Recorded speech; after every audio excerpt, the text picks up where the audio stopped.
Hey, what's going on, guys? So Crimson Desert just got a new patch, and this one is basically a cleanup update through and through. What stands out first is the content fixes, because these are the ones players are going to feel the most during normal play. Um, there was an issue where progress toward the Desperate Rescue Challenge was not being counted correctly, and that sort of thing can be really annoying because you might be putting in the work not seeing the game recognize it properly. That is fixed now. They also cleaned up a weird quick slot problem where after all of your assigned food had been used, an unintended item could end up getting assigned there instead.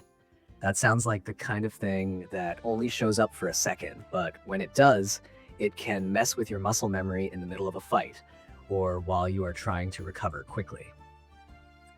On top of that, special headgear was not always triggering its unique effects the way it should in certain situations, so that has been corrected too. That one is important because gear bonuses are only useful if they actually work when you need them. And this kind of fix gives a little more confidence that your loadout is doing what it is supposed to do. Then there is the combat and movement side of things, which is honestly where polish really shows. The update fixes an issue where footstep sounds could overlap or the animation could stutter while the player was moving. And you know how that goes. Because even if it is not a giant gameplay breaking bug, little audio and animation hiccups can make the whole experience feel off. Movement is one of those things people notice without even trying to notice it. So when it feels smooth, the whole game feels better. When it does not, it sticks out fast. So this is a nice quality of life fix in the best sense, because it is not flashy, but it makes the moment-to-moment experience cleaner.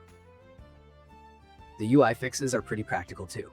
One issue caused icons for treasure chests that you actually could not obtain to appear on the map, which sounds minor until you're trying to use the map as a real guide and end up chasing something that should not even be there.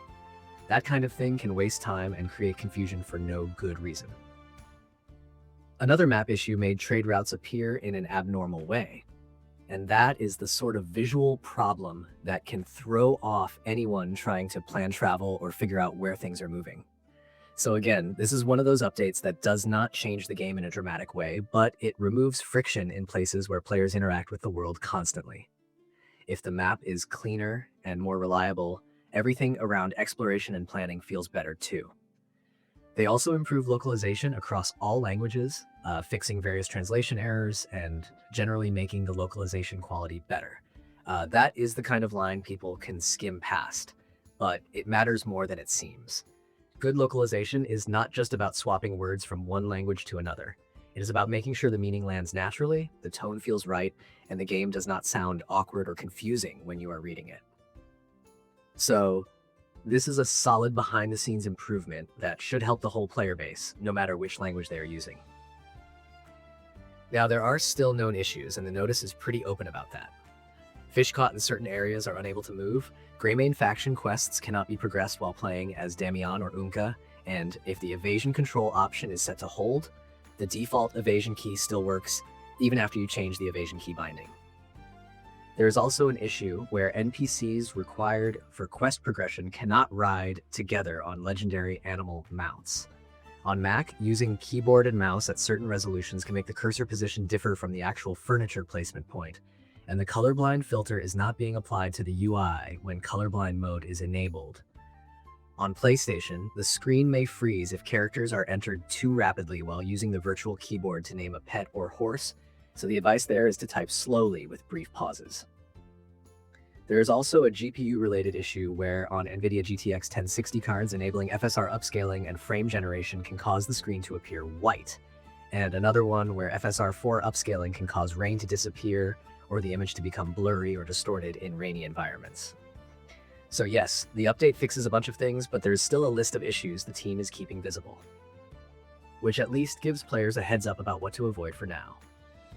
Overall, this feels like the kind of patch that is doing the quiet work of making the game more stable and less irritating in everyday play. The challenge tracking is fixed, the quick slot behavior is cleaned up, special gear should behave properly now, movement and sound should be smoother, the map should be easier to trust, and localization has been tightened up across the board. It is not the kind of update people will clip and hype over for weeks, but in actual play, these are exactly the fixes that keep a game feeling better the longer you stay in it. And that really is the theme here. Less noise, fewer weird little problems, and a smoother experience across the board.